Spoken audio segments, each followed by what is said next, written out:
महाभारत का युद्ध केवल शक्ति और साम्राज्य की लालसा का नहीं, बल्कि धर्म और अधर्म के संघर्ष का प्रतीक है। और इस महान युद्ध में भीष्म पितामह का स्थान अद्वितीय है। गंगा पुत्र भीष्म, जिन्हें देवव्रत कहा गया और जो अपने पितृभक्ति तथा भीषण प्रतिज्ञा के कारण भीष्म कहलाए, अपने जीवन भर धर्म, सत्य और वचन पालन के प्रतीक बने रहे।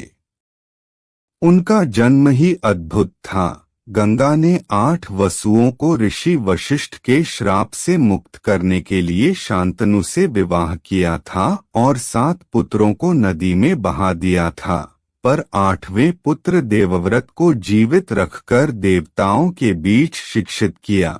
वही देवव्रत आगे चलकर हस्तिनापुर के राजकुमार बने और पितृभक्ति के लिए आजीवन ब्रह्मचर्य का व्रत लेकर भीष्म कहलाए। भीष्म की निष्ठा और प्रतिज्ञा ही उन्हें इतिहास में अमर बनाती है और यही प्रतिज्ञा उन्हें कौरव पक्ष में बांधकर रखती है, जबकि उनका हृदय सदैव धर्म के पक्ष में था। जब कुरुक्षेत्र का युद्ध प्रारंभ हुआ तो कौरवों की ओर से सेनापति बने भीष्म अजेय थे। 12 दिनों तक उन्होंने पांडव सेना को परास्त किया, अनेक वीरों को पराजित किया और स्वयं अर्जुन जैसे महारथी भी उनके सामने असहाय दिखे। श्री कृष्ण ने जब देखा कि धर्म की स्थापना के लिए भीष्म को रोकना आवश्यक है, तब उन्होंने अर्जुन को मार्ग सुझाया कि शिखंडी को रथ के आगे खड़ा करके युद्ध करें, क्योंकि भीष्म शिखंडी पर शस्त्र नहीं उठाएंगे।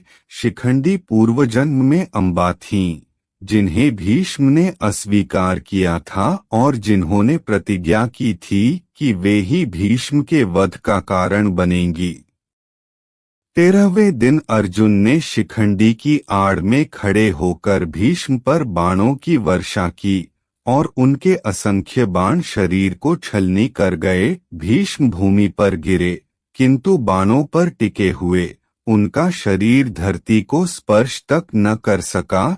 यह दृश्य इतना करुण और अद्वितीय था कि संपूर्ण कुरुक्षेत्र मौन हो गया।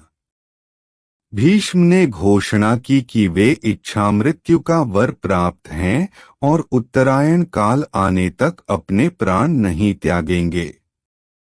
उस समय से लेकर उत्तरायण तक भीष्म पितामह बाणों की शैया पर लेटे हुए संपूर्ण मानवता के लिए एक महान गुरु बन गए।